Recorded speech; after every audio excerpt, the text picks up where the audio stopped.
Welcome. You are at Creating Zola Monday. Frequencies, A little bit more frequency. release these frequencies, speak to me. Welcome to Creating Zola Mondays. And you have been listening to Frequency. And it is such a wonderful opportunity today for us to come together and to share in terms of creating Zola, wielding Zola. As you know, Zola is that electromagnetic energy that passes between us, that is essentially the love energy that ignites Ngola, which is that healing spiritual energy of the universe. And so we're so excited today to have Dr. Edward Bruce Bynum as our guest. Yay! Dr. Bruce has written so many books. I won't even try to mention them all, but I will say this. He is PhD ABAP in clinical psychology and director of the Behavioral Medicine Center at the University of Massachusetts Health Services in Amherst. He's also a student of Swami, I won't try to pronounce, and winner of the Abraham Maslow Award from the American Psychological Association. Today, Dr. Bruce Bynum is with us to talk about dark light consciousness, the biogenetic basis of religion and spirituality. And one of the things that we're trying to do is continue our conversation about the African cultural tradition, the ways in which African psychology really speaks to a totally another level of human development than we see in Western psychology.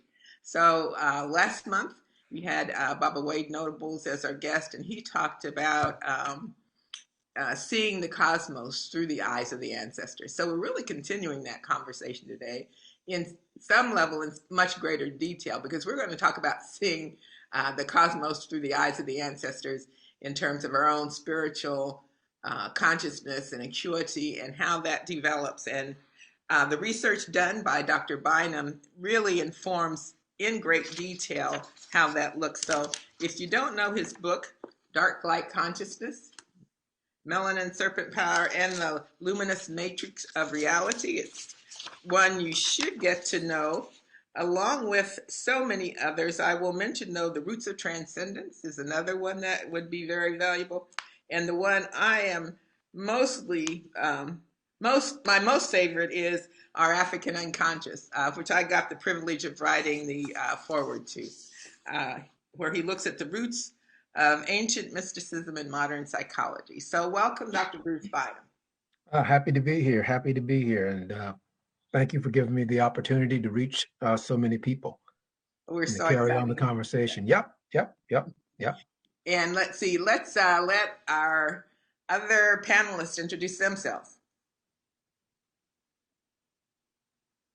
I think you're muted. Well, my name is Harvey Linder. I'm a clinical psychologist, and I am chair of the board at the Cultural Wellness Center in Minneapolis. I'm also a member of ABPsi's ethics committee. Excellent.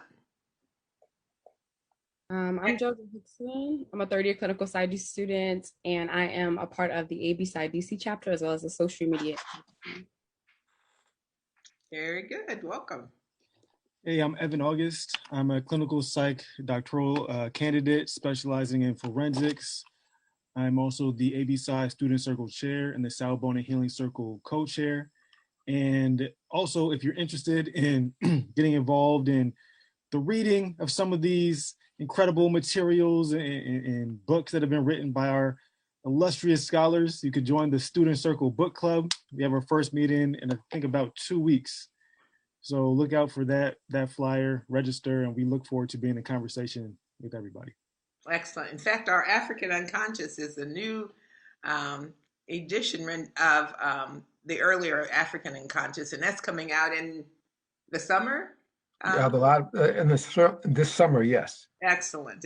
So a lot of good knowledge being brought forward at this time, and much needed knowledge. Dr. Bruce, what led you to focus on dark light consciousness, and in particular how it's the biogenetic basis of religion and spirituality? Well, to be perfectly honest, it did not begin as uh, a scientific or a clinical exploration, but rather as the interests, the musings, the experiences of a young kid. I recall very intensely visiting my grandparents, Big Mama, Big Daddy, in uh, Arkansas and Alabama. Hmm. And sometimes we went to church with them. Now, my own family, parents, they grew up in a classic Roman Catholic church where everything was very staid and quiet and ritualistic. And that was good. That's that served a lot of purposes. So when I went to the black churches, I saw things, felt things that I hadn't before. And one of the things that was most impressive to me, blew me out, kind of scared me, but excited me, was when people would periodically, under the impetus of the preacher, be moved by the Spirit. And sometimes they'd be so moved by the Spirit that they had to be taken out of church by one of the ushers. And I was like, whoa! And I saw clearly that there was, in addition to the mental, psychological, religious part of it, there was also a profound, energetic, embodied force that was unleashed and sometimes directed. And I noticed that a couple of times. And again, it was not only interesting, it was also a little scary to a 5, 6-year-old boy, but it never left me. And then as a kid, I was interested in lots of things, including science, but also in the arts. And they sort of like went through my mind, and I would write periodically this and that about poetry and so on. And by the time I got to college, this had become more refined, and I'd begun to read philosophical books about um, all kinds of metaphysical things. Okay. Uh, and then when I got to graduate school, I began to make a serious, intense study of a number of things, including some of the longer, deeper psychological and spiritual traditions. And I was struck by something. I was struck by so many of the traditions would talk about uh, European science and religion and would only make passing reference to their African origins. And I found that curious, but I didn't know what to make of it. But then in graduate school, finally, I was at a point where I could begin to ask the questions that came directly out of me. And that led me inevitably to the uh, spiritual traditions that were associated with psychology. And I discovered, which you and I um, mentioned in the book, Our African Unconscious, the African origin of not only our species, but also civilization itself, the African origin of human consciousness, and the African origin of the three primary Western religions, Christianity, Islam, Judaism, in addition to the yoga of India, particularly through the Dravidians. And I began to then return to the energetic experiences I witnessed and felt as I was growing up. And gradually they fused. And I began to say, well, you know what? Obviously, there's something to this, but there are very few people who actually write about where this energy is coming from and how it's connected to quote unquote science. There were a lot of books and teachings on the actual energy itself, but they didn't put it in quote scientific unquote terms. And I was a clinical psychologist. I was trained in this. So I decided I'm going to do this. And one other thing that was helpful. It didn't feel helpful at the time.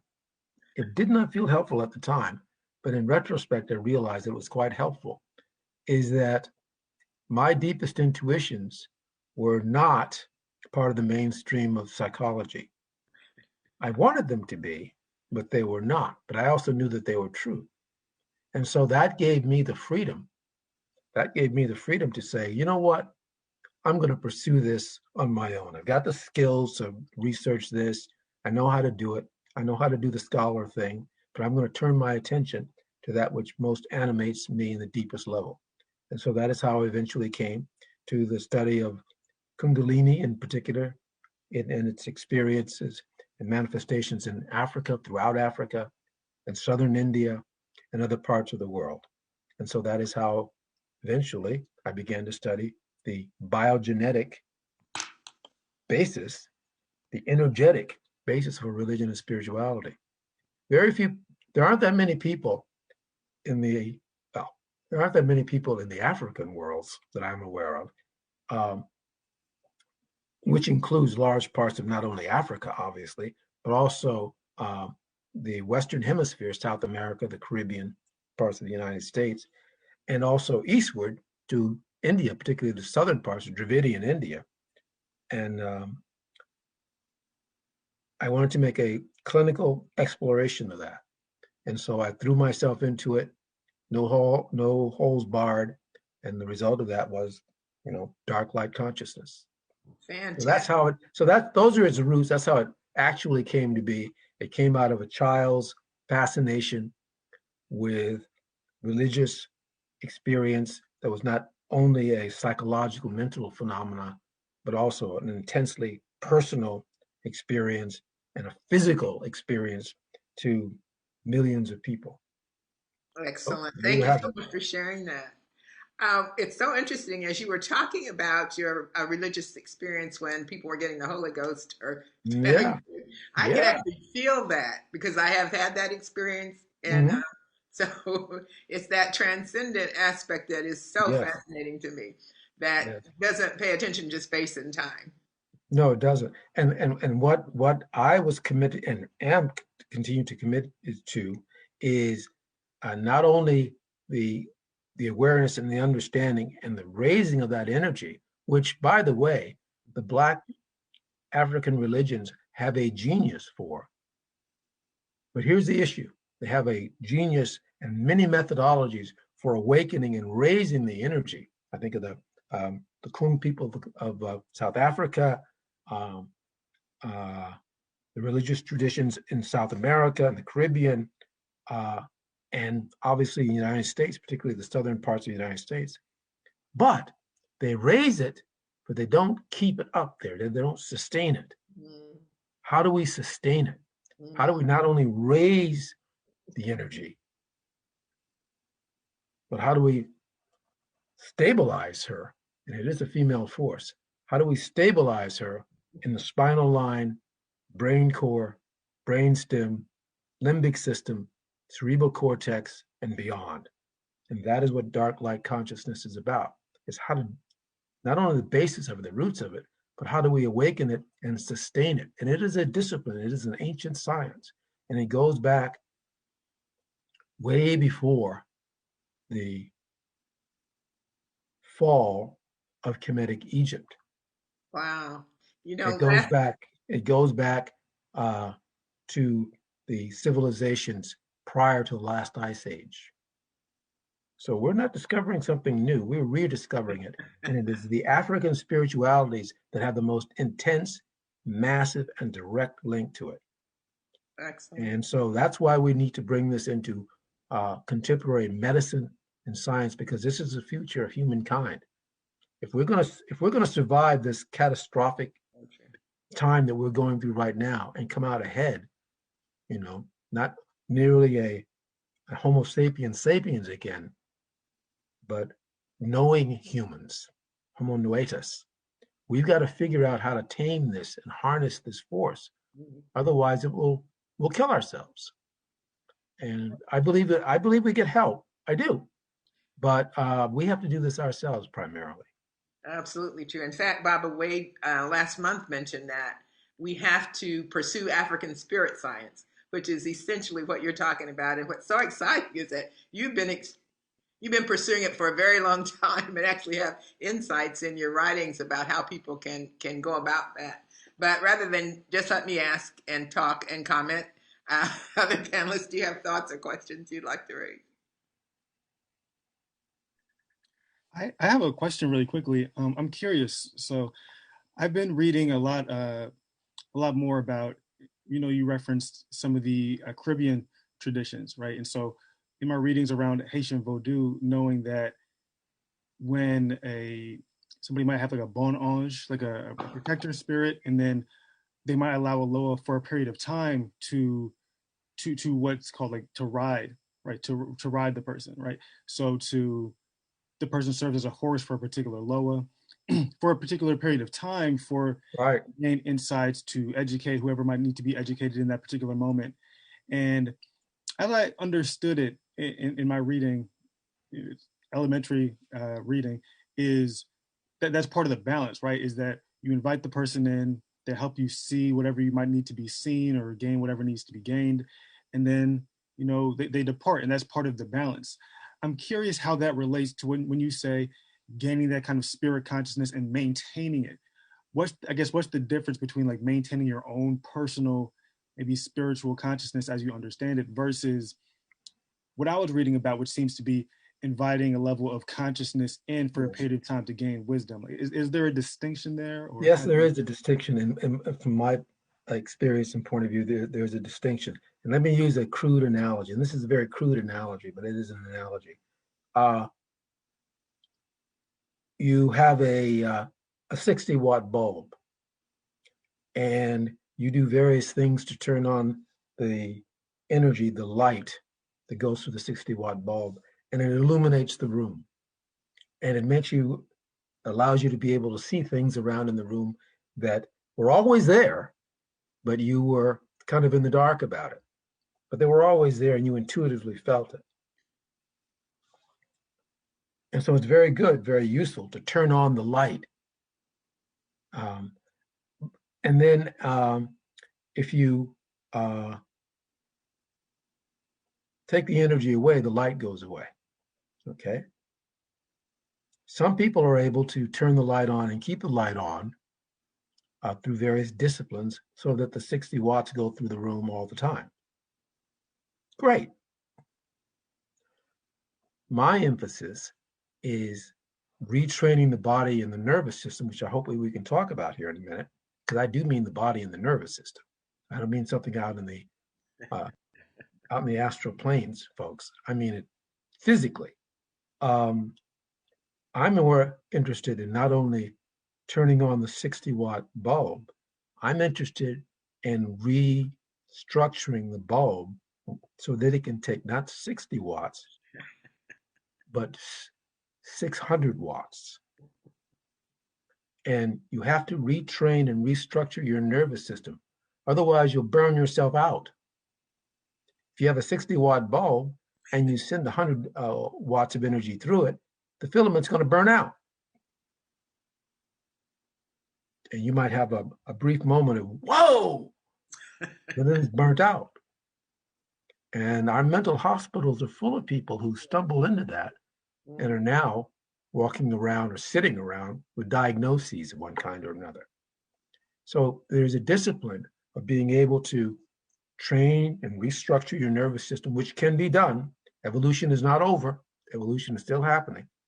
But to do that in such a way that you can sustain the energy so that the 300 watts, whatever analogy we're using, can be brought up and sustained and kept there, such that the light is on when you are wide awake, but the light is on in other states of consciousness, when you are in deep sleep, and dreaming, so that the light is there. Many people have had experiences where they will, either through meditation in church or in dreams, have what's referred to in the Eastern quote unquote traditions as a clear light experience. That is where everything is manifested within light.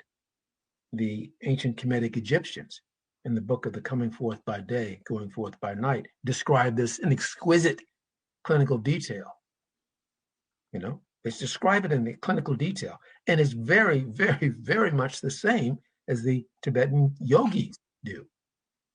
Yes, the same description. And why is that so? Because our nervous systems are the same. We have surface skin, ethnic, blah, blah differences, but our nervous systems are all the same. And so the ancient Kemetic Egyptians refer to this, and the Tibetan yogis refer to this as you have to change, you have to train, you have to integrate, you have to focus and prepare your nervous system for this. Otherwise, you're sending 300 watts through a 60-watt bulb and you're guaranteed to burn it out. And so that's why the reconfiguring of it. And there's a biophysical and biogenetic basis for this. So that's why I say that for me, that there's a difference. And that's why I spent a lot of time and energy, some would say obsessive time and energy, documenting this. Because what I wanted to do was I wanted this to reach you. I wanted this to reach you so that you can know that there is a scientific, clinical basis for this. And it comes out of our traditions, not only our traditions, but the most articulate traditions about this come from Africa, particularly India, particularly ancient Kemetic Egypt, West Africa, parts of South Africa, and southern India, Dravidian India, which later migrated up to the northern parts of India. A tradition, by the way, that was widespread for thousands of years and only went into decline to some extent in India after the Indo-Aryan invasions of India, about 2,000 years before Christ. Before that time, they were quite widespread. They were quite widespread in Kemetic Egypt until around 1600 BCE. The pyramids, they were not places where pharaohs were buried. All the pharaohs were buried in the valleys of the kings. It is a myth that the pharaohs were buried in the pyramids. The pyramids were places of initiation, and there are only about 3 or 4 that are standing now, but we have found the remnants of dozens of others under the sand. There was a tradition for millennia of going through these kinds of transformational processes under the aegis of the Adepts, male and female, that has been lost. And I think it's time for us to bring it back. So we are not creating something, we are rediscovering. And like the ancient schools of wisdom, wisdom was the rediscovery of knowledge, not only the creation of new knowledge, but the rediscovery of ancient knowledge. For all that's in the cosmos is also in you. Including those new energies, quote unquote, that are being discovered, like dark energy that expands the fabric of space-time. That's also about the expansion of your mind and consciousness. Excellent. One of the things kind of in response. Does that answer that question, Evan? Okay. One of the points that together you bring forward is, because I've always wondered about, okay, we have this African consciousness, this brilliance from ancient to today. What is the manifestation of its sustainability? Is the word I would use, so that we as humanity have evolved to a level that isn't necessarily new, but spiraling up maybe is a way to think about it. So We're so excited that you're going to share with us today. How do we do that? Well, let me step back and just say real quickly, because we're talking about the biogenetic basis for religion and spirituality. And in every spiritual tradition on the planet Earth by us that we know of, these are carbon-based life forms that we know of. Every tradition of spirituality is associated with the phenomenon of light. It's associated with the phenomenon of light, the perception of light, the capture of light, the focus of light, the experience of light. Every tradition the all-seeing eye of Tibet, the statements of Jesus the Christ, when the eye is single, the body is full of light. Every tradition is about light. So I asked myself, what is the biological, biogenetic, physiological basis of our interaction with light?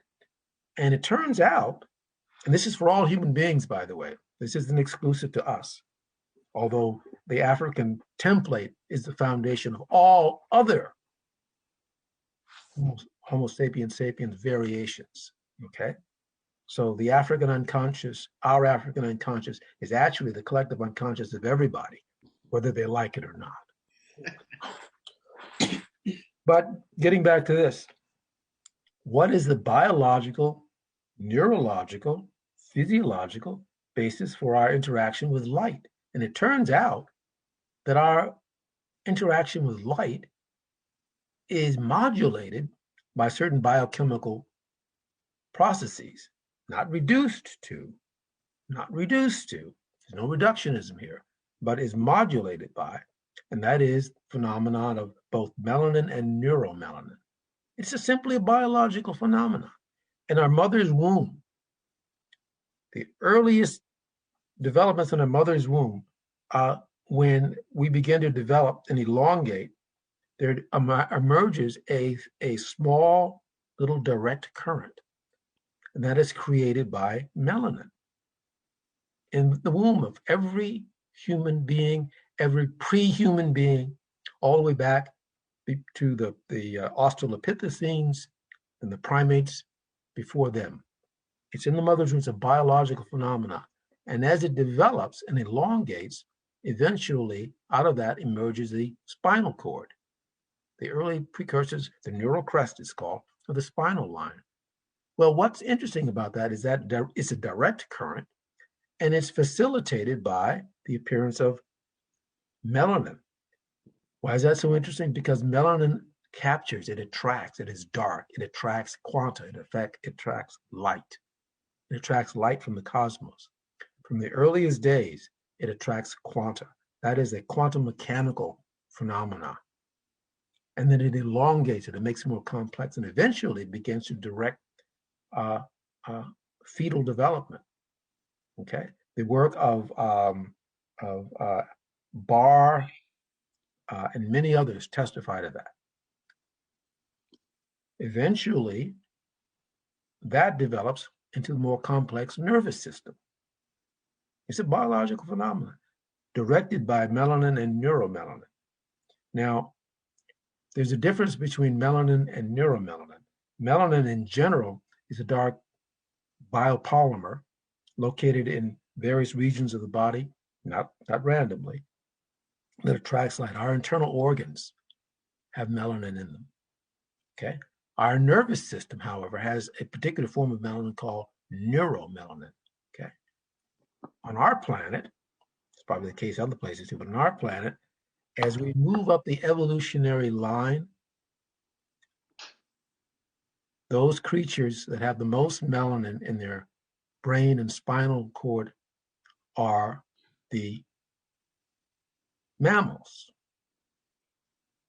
Of all the mammals on our planet, the ones with the highest concentration of neuromelanin in their spinal cord, brain, and higher neural cortical processes, functions rather, areas, are the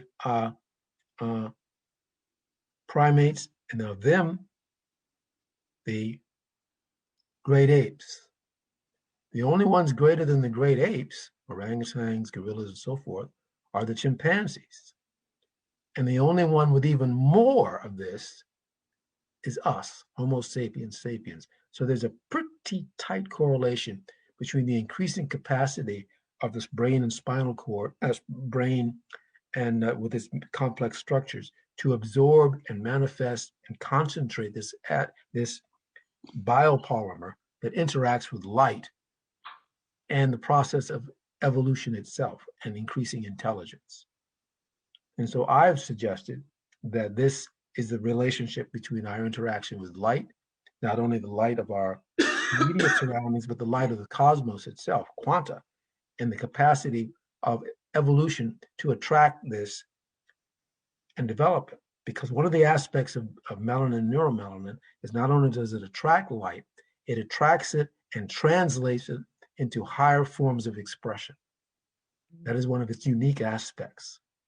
And so I took that and went into detail about it, talking about not only the brain, but the central nervous system, the different functional areas of the brain, neuroanatomically speaking, and its integration with the capacity of melanin within the organ systems.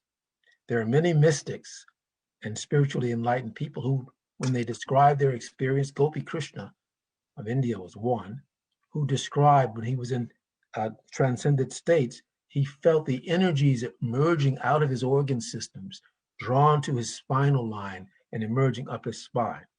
You find that repeatedly in the testimonies of people who practice advanced forms of yoga. You find that in the Kemetic Egyptians, symbolically and otherwise. The crown of the pharaoh was not only about the union of Upper and Lower Egypt, but it was about the energies along the brain and spinal line up into the pineal gland and above it, radiating out in that WRI crown. And they were serpents. We find that repeatedly of crossing along the spinal line up into 7 times, whether you see that in ancient Greece, who got it, by the way, from the Kemetic Egyptians, or you find it in the Dravidian Indians, or you find it in the Dambala in West Africa. And you also find it in traditions in South America. It's always the same. A pole, a serpent, or a double serpent, 7 times, where the so-called, quote, chakras are, unquote. And then eventually it symbolically reaches the crown of the head, where it then symbolically, what does it do? It develops wings and it takes flight. So every time you go into a physician's office, you are tacitly paying tribute to the ancient Kemetic Egyptian ancestors and to that spiritual tradition. Many people have forgotten that. Some have remembered, but most have forgotten. But that is implicit, that is buried in it, just like the African unconscious is the deep collective unconscious of all human beings walking the planet Earth today. And that is what we, I believe, need to focus much of our energies on, is awakening that. Because within that tradition, historically, biogenetically, and otherwise, is the roots of our spiritual traditions and the roots of our sciences. Because one of the aspects of the African unconscious is the perception of the world in terms of resonance and rhythm and vibration. And how does it manifest itself? Rhythm, vibration, it manifests itself in mathematics, music, and other expressions. And so we're just sort of tapping back into that. And that has been the gift of our ancestors for millennia, prior, again, to the fall it's actually was the rise of ancient Egypt around 9600 BC. But before that, before the deluge of the last ice age, there were civilizations around the earth that were connected. They fell for some reason we don't know. We don't know. All we do is it fell. And the first place that it reemerged in human consciously, was in ancient Kemetic Egypt, 9,600 years ago, the time of Zep Tepi, the splendid time of the first time. But the ancient Kemetic Egyptians documented that was not the first time, that was the height of a new civilization picking up on one that lived before it. And I tried to document that as much as possible in our African unconscious. And again, you have to excuse me if I was obsessively detailing things, but I wanted this to be something that particularly our new colleagues would be able to hold and point to with documentation and references, medically and clinically, so that it becomes a good reference book. It's useful and practical and can stand the test of clinical scrutiny, because it will and it does get a lot of clinical scrutiny. I've talked to colleagues who, and most of them are white, but not all, who the idea of an African unconscious makes them very nervous. And that's just not white people. Okay? So that's there. And we have to be humble about that and recognize what that's about, but not be so turned off that we don't continue to uh, offer that to others. So that is, for me, the biogenetic and the physiological and the neurological basis for human spirituality. Again, I shouldn't say the word basis. It's more like the melanin and neuromelanins as a uh, um, uh, physical substratum is merely the template. It is a modulator. But I would not reduce, please do not reduce spirituality to a physical phenomenon. Spirituality is not a physical phenomenon. It engages with, but it is not reducible to a physical phenomenon. You know, we still tend to do that in psychology and medicine, reducing. But if we look at the quote most advanced sciences of our day, quote, they have far moved beyond the material basis for reality. Quantum mechanics has long left that almost a century ago. They left it. Same with relativity theory. They left it long ago. And it is definitely the case that all physical matter and energy can be quantized. Quantum mechanics can be quantized. And certainly space and time can be relativized, relativity. Okay? But there is no quantum theory of relativity that holds up any water.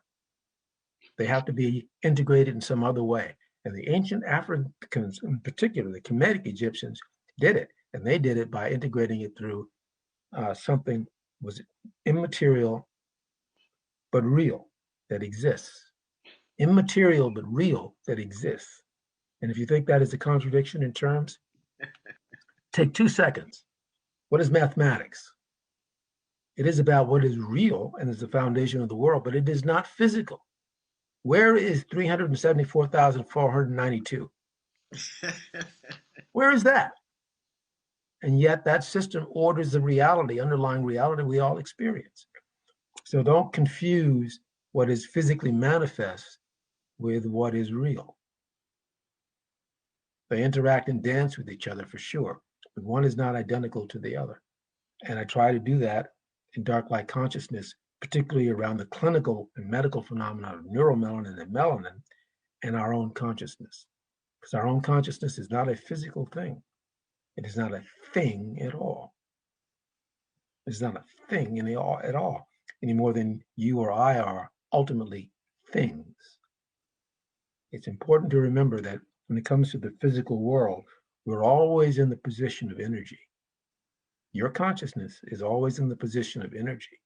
Your body is physical, for sure, like the house, the room, but it is not ultimately physical. It's always in the relationship of energy, which is inherently trans-temporal and trans-spatial.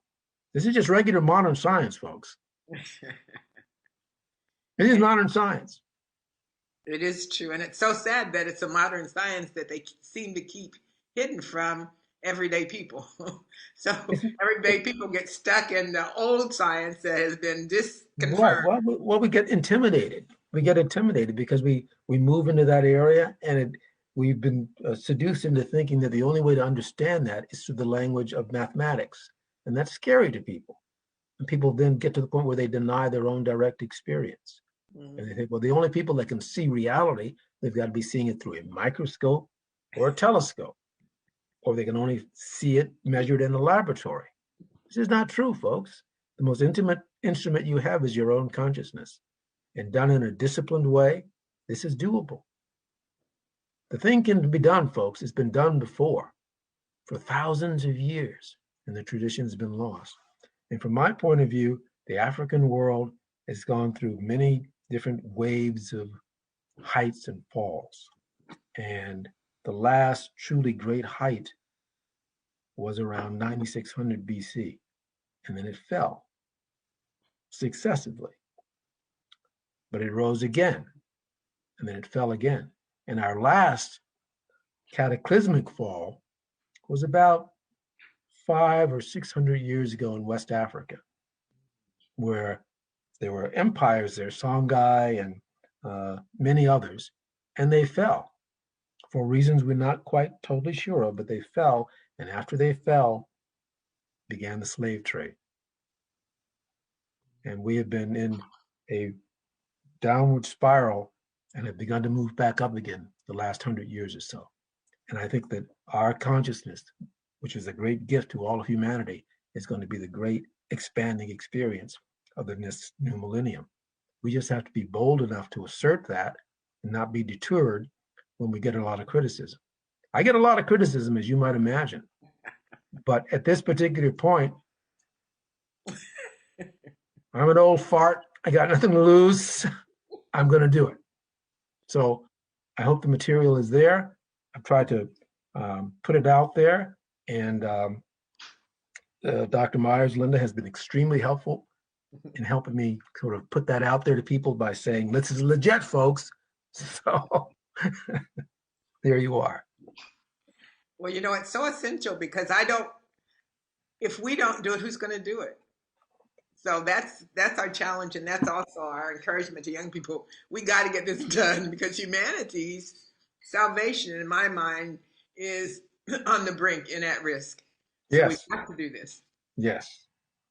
We either do it, we either transform, or we die. I was so moved by the consistency too as we looked at African cosmology because all African traditions at some level transcend Earth. Yes. So they even as life, as human beings, we are coming, or it's other energies coming to us and creating us and evolving as us. And so we have no reason to believe that process won't continue. But we also have no reason to believe that if we don't engage and participate in the elevation of that evolution, we won't be destroyed. So I'm excited, Dr. Bruce. Can you share with us what you see as one of the most accessible ways to help elevate that energy? For me, one of the ways of doing that is most accessible is to look into the genius of the African and particularly West African traditions of family, spirituality, and energy. What do I mean by that?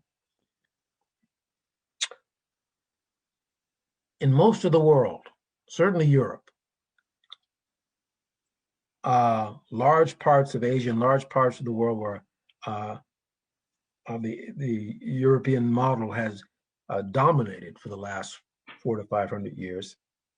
The great evil, great force, and I believe the great misunderstanding is that death and birth and death defines what you are. And the Europeans have not always been there, but for the last 400 or 500 years, after the beginning of the second rise of Europe, because Europe has risen and fallen many times too, it got to the point that they got to the point where they began to define life, and you find this today in medicine. Life and consciousness begins at birth and ends at physical death. We know that's not true. We know medically and clinically that's not true. The neonate is conscious, and this may make some people unsettled, but the neonate is conscious before they are born. You just don't get born and all of a sudden, boom, you're conscious. You are conscious for some period of time, months, before you are physically born. And we also know from near-death studies, thousands of reports in emergency rooms by physicians across the country. When people have been resuscitated after clinical death, including brain death, that consciousness has continued for some time after that. So the beginning of life, beginning of human consciousness is not physical birth, and the end of human consciousness is not physical death. We just don't know how far it goes on either end. Well, the genius of the African traditions, particularly embedded in the understanding of families, family consciousness, is that the family has at least 5 levels to it. The present generation, with all of its dynamics, up, down, all that kind of stuff. The people who are recently deceased, what is misunderstood in the West and terrifying it as the quote, living dead, unquote. How many movies have we seen about that scary thing, right? The generation after, the level after that, people who've been dead for some time, they're usually referred to as in the ancestral realm, okay?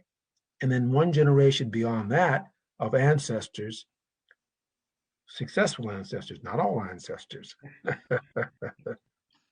Just because you're an ancestor doesn't make you enlightened, folks. That ancestral realm who have merged and integrated with elemental forces in nature. And those are usually the Orisha, in some cases Loa. They have integrated their consciousness through continued spiritual practice after they're dead into that level. Those are those 4 levels. And the other level is the what level, the region of those who are not yet born into the family.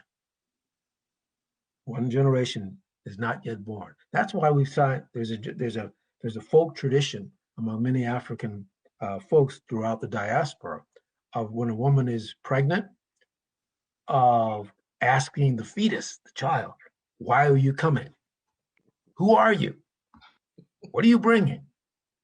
So it's an understanding of time is not linear, but circular. Circular.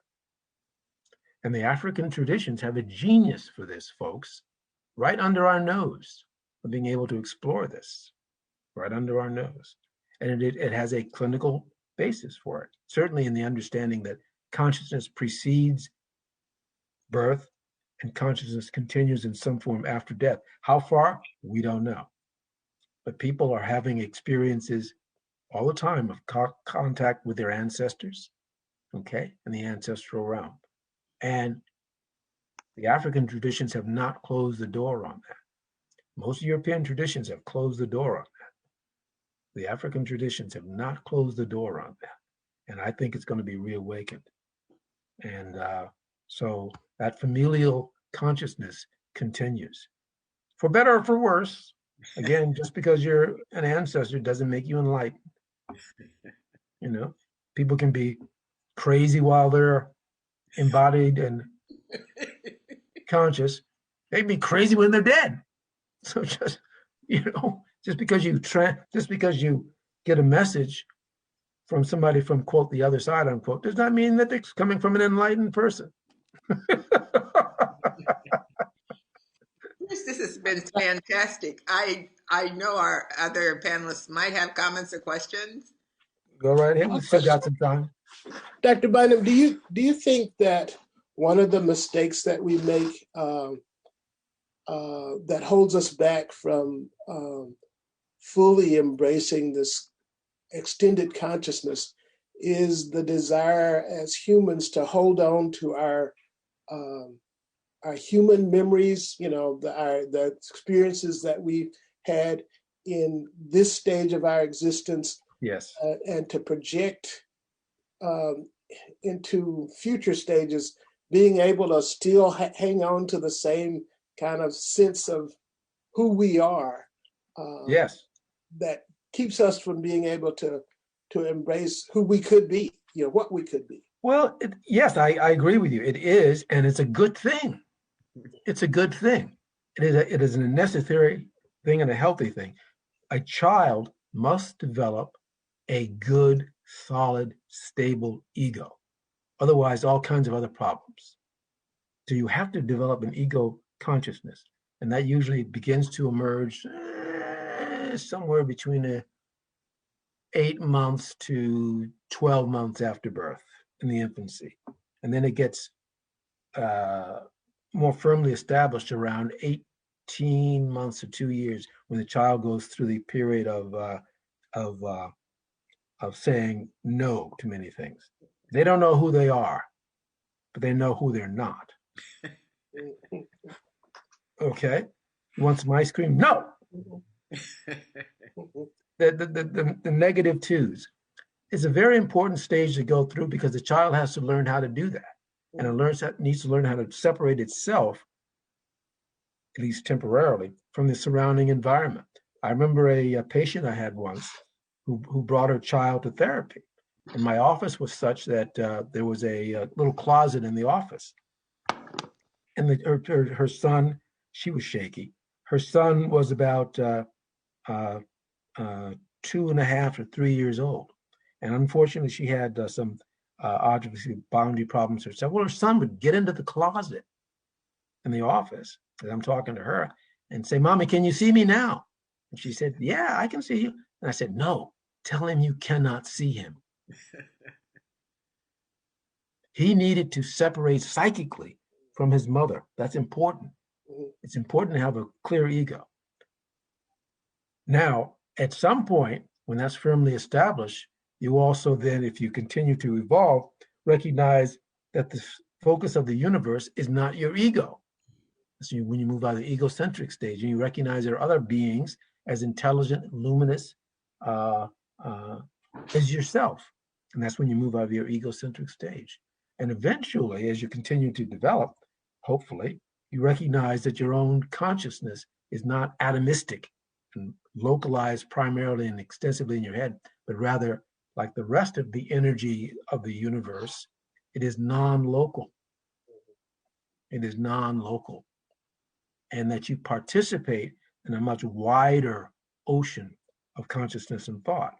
And if you have a stable ego, it's like having a good ship, and you're a good master of the ship, but you realize that you're floating on an ocean that's much bigger than your ship.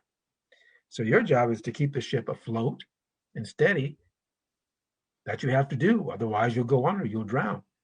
But don't think that all the waves that are coming through are all only in your head. No, they extend out far, far, far. And so that is the delicate balance. That is the delicate balance. And those who achieve it, in our present stage of evolution, we do that, tend to focus primarily on the ego consciousness, but we tend to begin letting that go when we are on the verge of death. Because then we have nothing else to lose. And we begin to sort of like, oh, I guess there's a wider world. But for people who are listening, who pray, who meditate, implicitly the fact that you pray and you pray to a force or a deity or God or however you conceive it intuitively, inherent, implicit in that prayer is an understanding that consciousness is non-local. You are praying to something that is beyond you and it's not physical. It's non-local. And quantum mechanics is full of non-locality, folks. Relativity theory is full of non-locality. And in point of fact, non-locality implies that space and time and distance are not as deep as something underneath it. Because light can communicate only at a certain speed, but things also communicate faster than the speed of light. So that implies that there's a different reality deeper than space-time. And we're beginning to move into that. And that is the region of information and consciousness. That is the fundamental reality. And the African traditions, beginning in written form in ancient Kemetic Egypt, but then spreading out to not only the East and Dravidian India, yoga, but also the West Africa, implicitly have that model there. And it is a model of how our science is now proceeding. And I don't mean only physics, but I also mean neuroscience and the others too, and astronomy. Non-locality is a feature of the physical world and is a feature of our brains and it's a projection of our consciousness.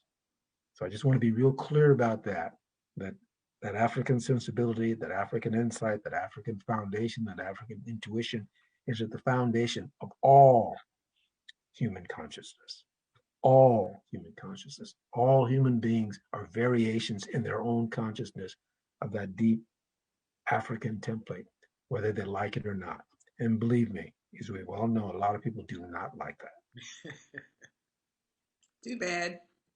Hey, it is what it is, what it is, what it is. Other comments or questions before we have to close out? I had like it's not a question. I guess it's what I'm thinking about right now. And I'm hoping that Sure. in part two, we can get into it more or after this meeting. So everybody who watches Zola Mondays, we get the opportunity to talk with each other afterwards. So I get that privilege to be with these people, which is awesome. But I'm curious about, to the point that you made, right, about the especially in this current moment, people love to reduce, right, consciousness, all these aspects to the physical forms. And I think one of the largest aspects of that we could see in our everyday life is, I think, the desire to reproduce connection, Yes. direction, spirituality to technology, right? How much GPS satellite tracking, how much Yes. social media, right? And this is not to frame this as an aspect of overall surveillance paranoia, but rather this is the reality of how we're continuing to live our lives, even as we have this conversation. It is, right, streaming live on Facebook, right? And so I'm wondering, not about, I guess, how, you know, this understanding, this wisdom can combat, right, combat that kind of technological desire to, as Dr. Linder said, to extend the self, extend the ego, or to reproduce and you know, minimize these kind of conversations, but how it could teach us to live in a more healthy association with these technological aspects, if that makes sense. Yes. I'm because we also do see a lot of negative aspects, right, in terms of a lot of people's mental health is broadly is impacted negatively by unfettered access to you know, these devices. So I guess I'm wondering about how can we extend consciousness, right, as you've articulated, while at the same time living in a more healthy association with technology that is implicitly seeking to do the same. Well, from my point of view, if I understand your question, I hope I understand it, is that from my point of view, it is a matter of recognizing that our consciousness is already expansive. And how does technology fit into that? Because we evolve different technologies depending on where we are in our own evolution, so to speak. And one of the great and difficult passages I think that we're going through is, as a species, moving beyond the understanding that our ultimate selves, ultimate reality, depends on us being isolated from another person. Mhm. People a lot of times define their identity, their innermost identity, as what other people don't know about them. Mhm. Nobody knows the world exactly as I know it. Therefore, that is my identity. Mhm. Beyond language, beyond the physical, nobody can quite know the world in precisely the way that I do. What I would call kind of the epistemological loneliness is based on that notion that my ultimate private self is me ultimately. And the African traditions say no. Being mounted by the Loa indicates that you can invite something that is greater than yourself into your identity, and it will move your identity, expand your identity, and you get your quote identity back, unquote, when this is over. But for a period of time, your identity has been vastly expanded, and hopefully for the better. Okay, so we're moving beyond that stage of epistemological isolation, loneliness, and our technologies are forcing us into that. And if we can make the leap, we can make the leap to recognize that our ultimate self is the shared self, the communal self. Doesn't mean the loss of your ego. It means the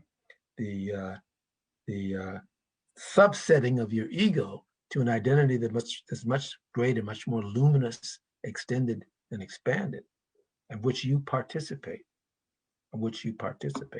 like a drop in the ocean. You don't lose something but rather you gain something immeasurably greater than it. And in the process, you understand the ocean very differently. And all you have to do to ultimately understand that is give up our clinging to selfhood and death. And I don't know that's such a bad thing to lose.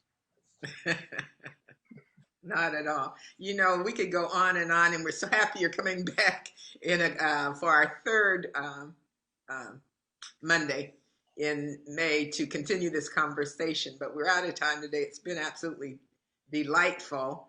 I know we're over time, but very quickly, Jojo, did you have a thought you wanted to share?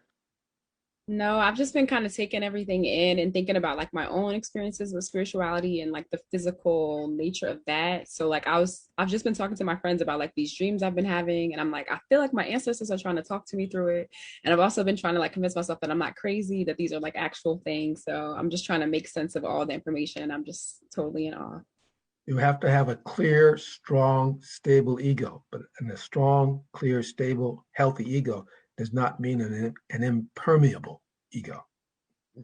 And on certain conditions, dreaming, sleep, meditation, our ego is more permeable. It's still strong, but it's permeable. And it recognizes that there are phenomena that are beyond it, of which we have access to. Our ancestors are always talking to us, always blithering on. Whether we're listening or not is the issue. Thank you so much. This has been delightful, and we look forward to our next Zola Monday to continue this conversation. Thank you so much, our wonderful audience, for joining us. And Yes. Thank we you for look the forward to opportunity. seeing you in 2 weeks. Thank Peace you and for the love. opportunity. Thank you for the Thank opportunity. you. Okay.